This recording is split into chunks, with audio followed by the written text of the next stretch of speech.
What's good, everybody? Thank you guys for tuning in to a new episode of Tune Check Podcast. I'm your host. My name is Cris. I feel like it's been a while.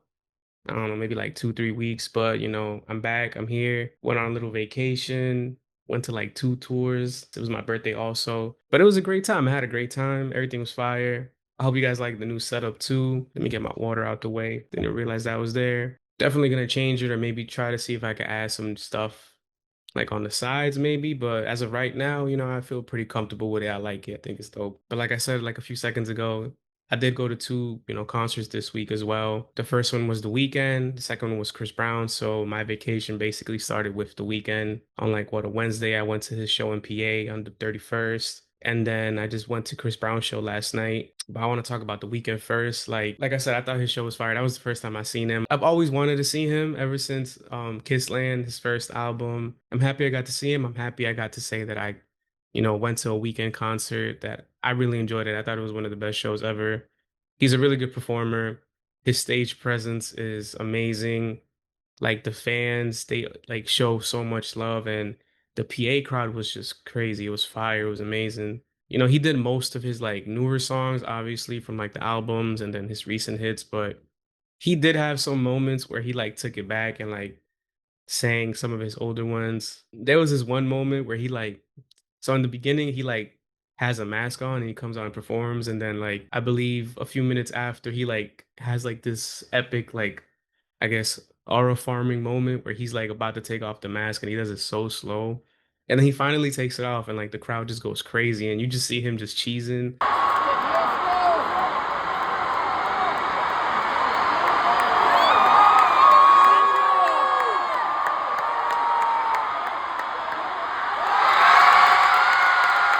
Like when he takes it off, I thought that was like one of the coolest moments ever, but it was funny too. But I was just happy I got to see like certain songs live, like from his new album as well, like Open Hearts. I was dying to hear that live and it sounded amazing.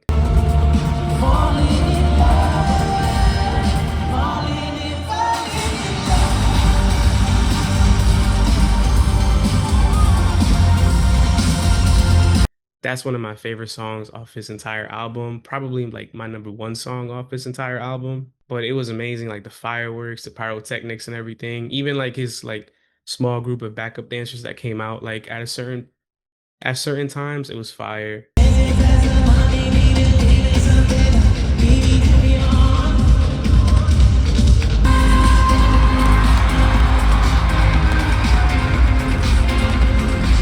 And I'm happy I got to experience that. It was a great show. They gave us like these little like wristbands that like glow up whenever certain songs play.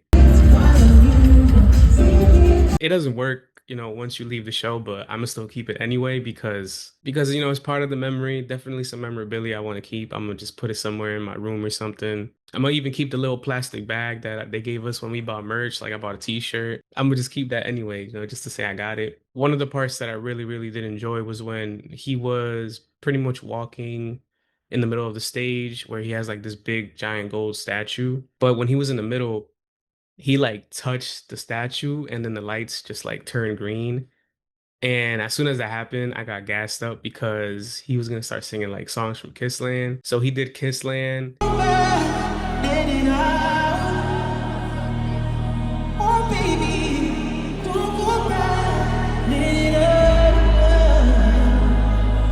This is for the OVOXO fans in Philly tonight.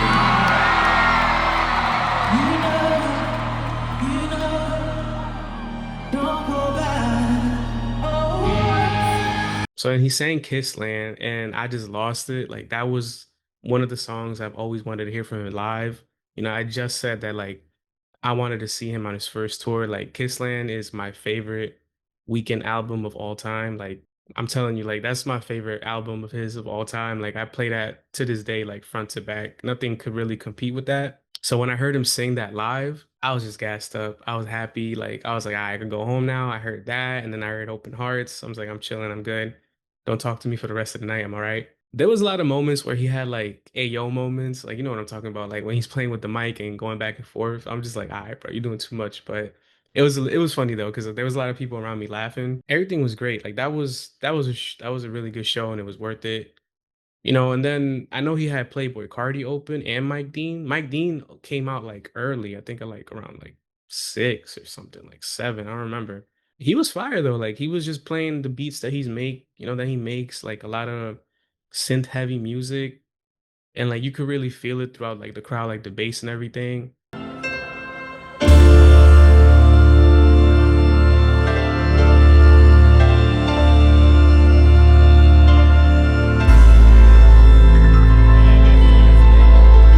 And then he started playing the guitar, and honestly, he was just smoking the entire time he was on stage, just performing. I thought that was fire too.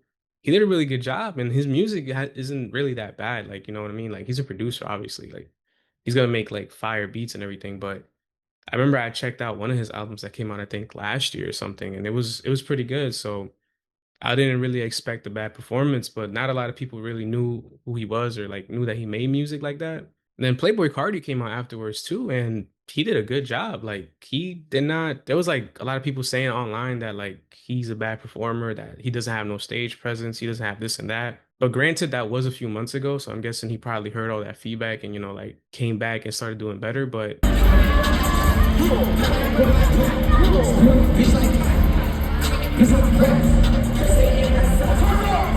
he did a really good job. I enjoyed it. He came out, sang his songs, performed it. There was like a lot of energy. Everybody was standing up. Everybody was, rocking to it. He had like this one person that came out on stage with him, and he was just like dancing and had like mad energy for everything. Even when he came out to perform with The Weeknd during The Weeknd set, when they did their two songs together,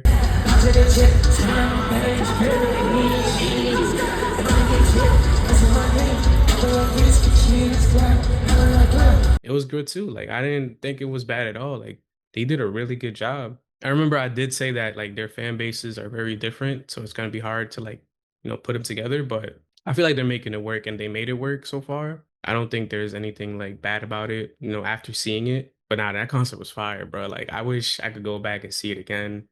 I feel like it just happened so fast, but it was a really good show and I'm happy that I was able to go. Like I'm happy that I was able to experience that. Definitely something that I'm gonna like really remember. Like that shirt that I bought that from his tour, that shirt is nice, bro. Like it's black with like blue lettering. I didn't really get nothing too crazy, but it's like the quality of it just felt super, super nice. Like it's something that like you could wear mad times. Like it's really, really fire. But if you had the chance to go, shout out to y'all. But if you didn't have a chance to go, hopefully like, he like goes on tour as Abel, since he's gonna make music as Abel now. But like I said, I also went to go see Chris Brown, and I seen him last year for his 11/11 tour, which was one of the greatest tours I've been to. Like he's hands down like the greatest entertainer right now.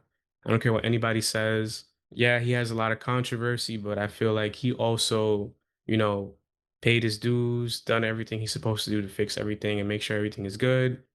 And recently there's been a lot of stuff that's been coming up about him that like, trying to like take him out of the limelight or like shoot him down like two pegs or something, but nothing ever really sticks and you'll hear about it afterwards. So I think that's kind of funny. But like what now? There's like a swimsuit line that's trying to like sue him for the name Breezy Bowl or something. And I just think that's like mad random. The nightclub person, like look at that now, like it's not even sticking anymore. Like, and then this time, he's on a stadium tour, sold out everywhere. Shout out to him. Like he's been in the industry for a minute and he's still like in his peak and it's amazing. Like that's talent. Like, you know what I mean? That's like a generational run, like for real. That's like a real generational run. He did a good job, like Bryson Tiller. I went for Bryson too. Like I wanted to see Bryson live. I missed out on seeing him live, I think what like last year or the year before.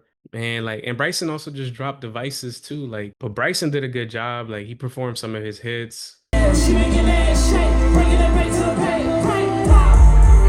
Yeah. And Summer Walker, she popped out too. She did a great job as well. Like a lot of people always say that she can't really perform or that she doesn't have them like good of a stage presence. But when she came out, like everybody was screaming, everybody was enjoying it. Like she did a really good job. Like even her dancers and everything, she did a good job to like set the mood for her style of music. Her voice sounds amazing. She sounds amazing live. And then what? Chris Brown's DJ just hyping up the crowd the entire time. And then Chris Brown finally came out. He did a lot of his like older music.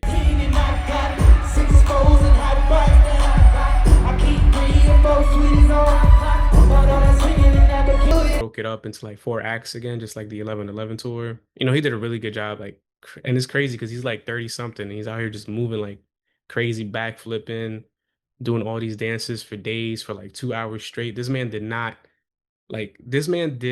give himself a break at all. Like there was even people around me that's like, yo, when is he gonna like go on an intermission or something? Because he just kept dancing, dancing, and singing, dancing and singing back to back to back. Somebody even said, yo, like every time like he would like perform a song right after it ends, people would sit down. Then he would just do it like another hit, people would get back up. And it was like really like hits after hits after hits. Like he has hits.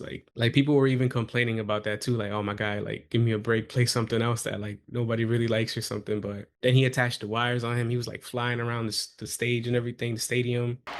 Legal.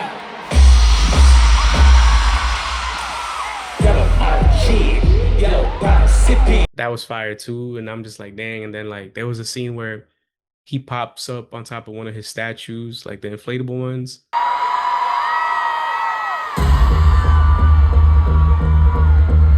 Billy, what's up tonight? And he plays Beautiful People. And that was like probably one of like the best things I've seen in a while. That whole thing was just great. Like I didn't get no merch because I got merch from his last tour. I didn't really like the merch this time around. Like it was cool, but I don't know. I wasn't really feeling it. I think I only bought like a bandana. I don't even know where it is right now. I gotta look for it. But that tour was fire, bro. Like it was fire. And if like your show's coming up, I know he's hitting New Jersey right now, I think in like a couple of days or tomorrow, I think, or something. I got tickets for the PA show for the 16th. I don't like going inside of the state to watch shows. I like going out. But they moved it up to the 10th from the 16th. So I was happy I got to see him earlier. Definitely a great way to end my vacation, I guess, right? I've been a fan of his since I was like a kid. Like I think what like ever since Run It came out, I remember I seen that like song and video, and then I seen it on like the Now This Is Music Now CDs or something.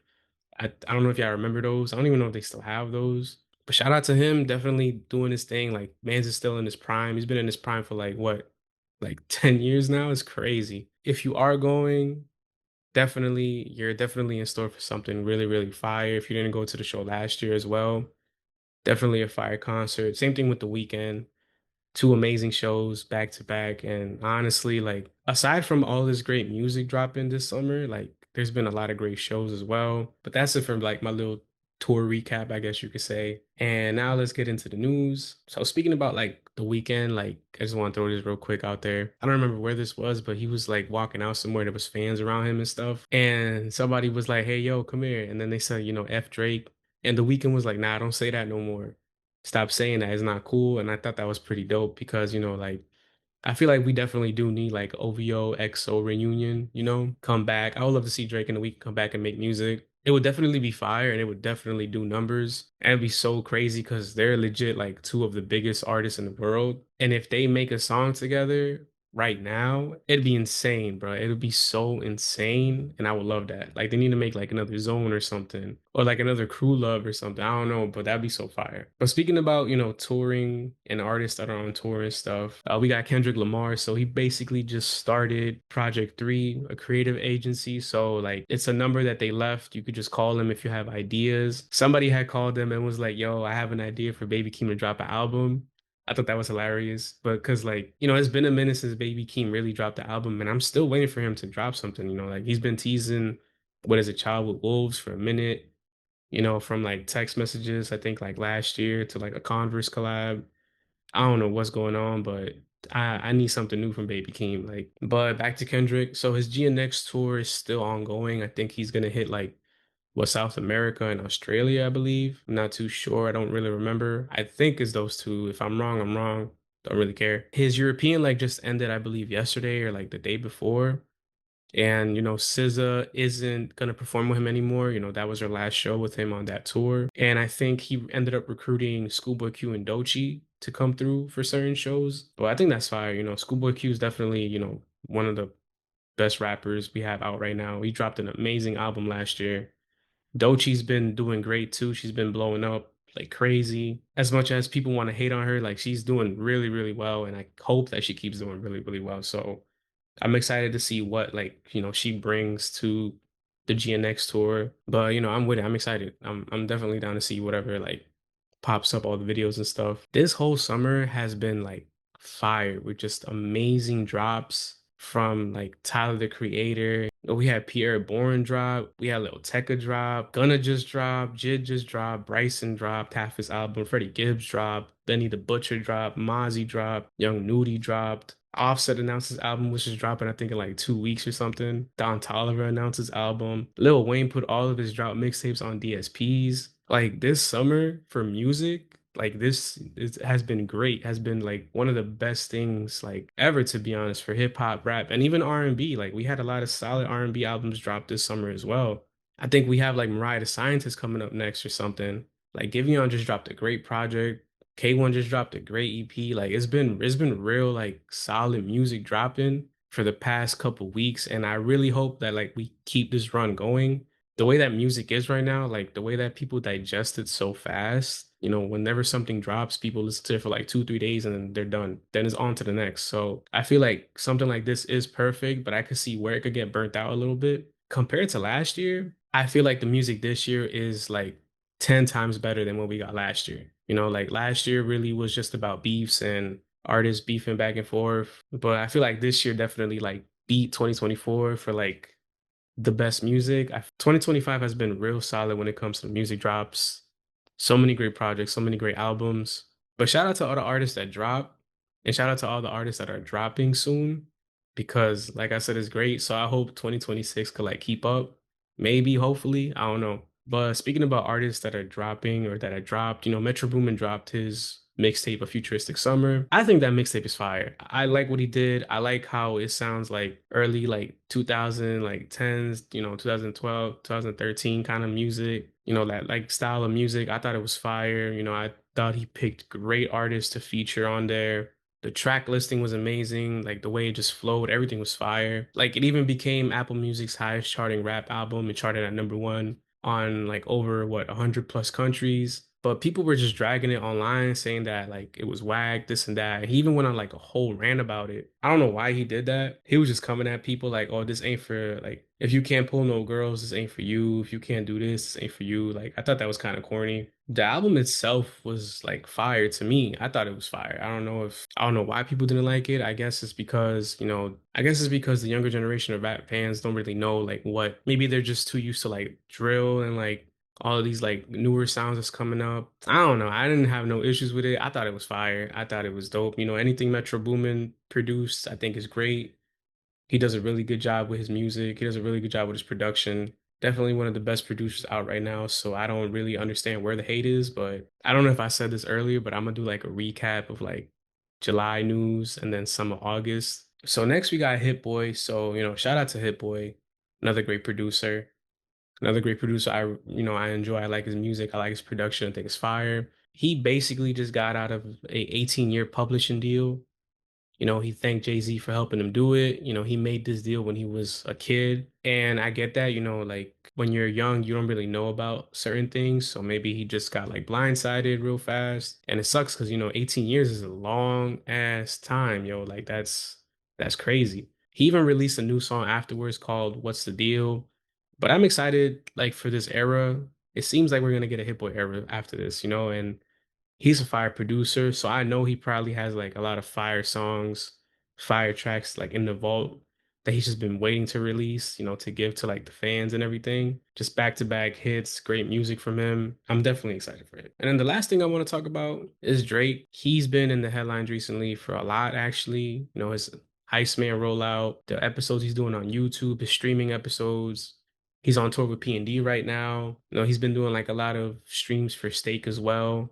And he even has some things there's even some updates with his UMG case as well. So let's start from the beginning. So, you know, he's been doing his album rollout for Iceman. He's been utilizing like streaming, you know, like YouTube and everything. And it's been working pretty well for him. Like every time I've seen his live streams, like he has like thousands of people like watching it. And then even afterwards, like the views for every video is insane. So he recently did episode 2 of his Iceman stream. I think it was like a week and a half ago. I think episode 3 might come out soon. You know, people have been like calculating when it's dropping. I think like too much. Like let it just drop when it drops. But keep in mind he is on tour, so I think he needs like to set some time aside for that. I saw episode two. I tuned in for it. I was like, you know what, let me see what it is. Cause I didn't see the first one. I just waited till the music came out. But I wanted to see what it was. It's really just him walking around like some like mansion or something. Just I don't know, like just chilling, I guess. And then you see Central C there. Outside of the mansion, Drake is getting chased by like Pinocchio. Some people are saying Pinocchio is Kendrick, you know, because Kendrick is out here lying and stuff, dropping lies.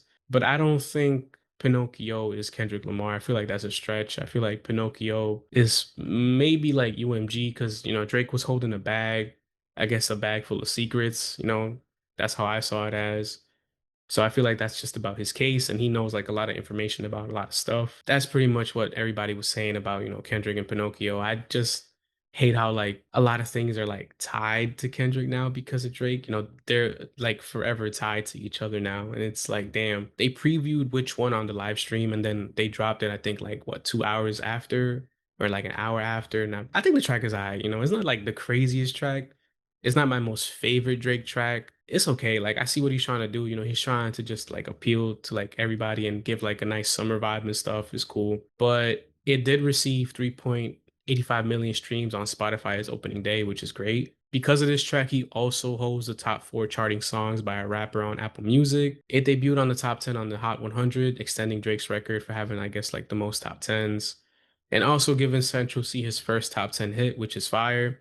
I was surprised that Central C does not have a top 10 hit. I think he's a great artist, a great rapper. So I was like, damn, you know, he still doesn't have one, but hey, you finally got one. Shout out to Drake. Like after watching the live stream at the end, bruh, like this man teased like another track, and that's the track I'm waiting for, bruh.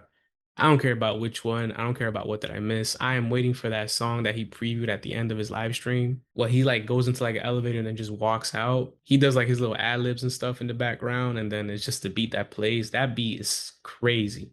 I'm waiting for that song to drop. That song's gonna be so fire because I know like he's gonna just like slide on that. So I'm waiting for that. And if Iceman is gonna have beats like that and like what did I miss and stuff, this album's gonna be fire. I think it's gonna be good overall because you know it's Drake. I think he makes great music, but I'm really excited for this, and I'm excited for that new song to drop. Like I hope that's the next track that drops. Like I need that right now. But aside from all of that, there was also some issues that came out with like Ebro. He was talking about Drake. Ebro's always talking about Drake. You know, I don't hate him for that because a lot of people use Drake's name for like publicity and talk about him. You know what I'm saying? But I like Ebro though. I think he's dope. I've always enjoyed like his podcast, you know, him on the radio and stuff. But he does come off like a hater whenever he speaks about this man. So it's just like, damn, bro. But you know, it is what it is, bro. But he was saying some things about him, and then there was like a couple artists that came out on Drake's side to like defend him, I guess. You know, Boz came out saying that, you know, Drake is a great artist for pushing artists to the forefront, you know, from rap, dancehall, Afro beats to R&B, you know, new and old artists. Drake is out here really putting people on, this and that. And then he like made a joke about him not understanding like this culture narrative that came out ever since the rap beef started. He's like, oh, maybe it's a Canadian thing, but if that's the case, Canada is like a flight, it's like an hour flight away from New York. DJ Paul even came out and said, yo, Drake has been one of the best artists I've ever worked with. Working with him helped me like, you know, like pivot my career to like a lot of other artists, and it like really like helped to jump up. Then even Yebba came out to support him as well. And honestly, this is what like other artists should be doing instead of like coming at him and like clowning him. Like there's so many artists that he's helped out like throughout his career. And there's people that are always like, oh, it's like mutual, this and that. Nah, it's really not like that at all. Because at the end of the day, like Drake has been bigger than like majority of the artists that he's helped out, and he doesn't need like any other like publicity. He doesn't need like no more push, you know. Like he's the clout basically. So it's like, dang, like y'all really gotta just like give him his props and his flowers. I don't understand where a lot of this hate comes from, but he's always helped out artists, always shouted them out, always doing all this other stuff for them. I don't know. I think it's weird. But like I said, there is an update with UMG and Drake, you know, that lawsuit that he has going on for Not Like Us. So the court basically sided with Drake to serve the key witness in the Not Like Us case. The person they've been trying to serve for months is named Kojo. I'm not gonna try and pronounce his two other names because I have no idea how to pronounce them. I don't want to botch it. But Drake's legal team believes that Kojo has like knowledge in regards to UMG, like, you know, botting. not like us, and like promoting it and stuff, the tactics that they use. Drake also believes that Kojo was involved in directing payments, like financial incentives from UMG to third parties involved, in online botting for the purpose of artificially inflating streaming numbers in regards to Not Like Us. Drake's team wasn't able to subpoena him for months, but they finally, served him. They sent like what I think a letter to like a few of his addresses on file, and they finally got to him. So now Kojo has to basically produce documents, information, or like any objects or permit inspections of his premises, in connection to the botting. I feel like this case has been going on for so long. And I mean, at this point, it's been a minute, like, and everything's looking like it's gonna go like, I guess, good for Drake. Cause like, the court is like, yeah, there's also been other artists on the side that's been suing UMG for the same reason. There was one artist that just won like a giant lawsuit against them as well recently. But everything's looking like it's gonna, work out in Drake's favor. Drake is really just suing them for money that they owe him. It's not about Kendrick Lamar. People keep saying, "Oh, he's suing because he lost. He's suing because he lost." Nah, he's suing because his label devalued him, so that way they won't have to pay this man, and just so they don't pay him any money, because at the time, like he was looking for more bread. And I think Sony was like, yeah, we'll give you this amount that you want, but UMG just wasn't having it. But if it turns out that like, UMG really did bought like this song and this and that, like I said this multiple times before, this will help out like a lot of other artists, like be like, oh, so if you're doing this for him, then that means you must have been doing this for all of us, this and that. Like these labels want to control like the artists from making any bread and like just want to keep the money to themselves. So I do believe that, they did bot in some way. I guess we just gotta wait for everything to really come to light to see like what really happened behind the scenes. But like if somebody owes me 500 M's, I'm definitely gonna go after them and try to get that money. Like you're crazy. It's 500 M's. This is an amount of money that like a lot of us won't even see in our lifetime. So it's just like, but hopefully it turns out good for him. Like this has been ongoing for a while. I low-key kind of wanted to end already because it is kind of dragging, but everything, I think they have a date for like January or something. I'm not too sure. But with that being said, this is the end of the episode. Thank you guys for tuning in. I really appreciate you guys listening to me like ramble on for like almost like what, an hour. I don't know. But I hope you guys all had a great weekend. Hope you guys all have a great week ahead. I hope you guys been enjoying all the music that's been dropping recently. But like I always say on all my other episodes, subscribe to this channel, like this video, follow me on social media. I'm on IG and on TikTok. Share this with your friends, families, coworkers, people at work, anybody that could listen. Hit up my Buzzsprout, download this video as well. But I hope you guys really enjoyed this episode, and I'll catch y'all next time. Peace.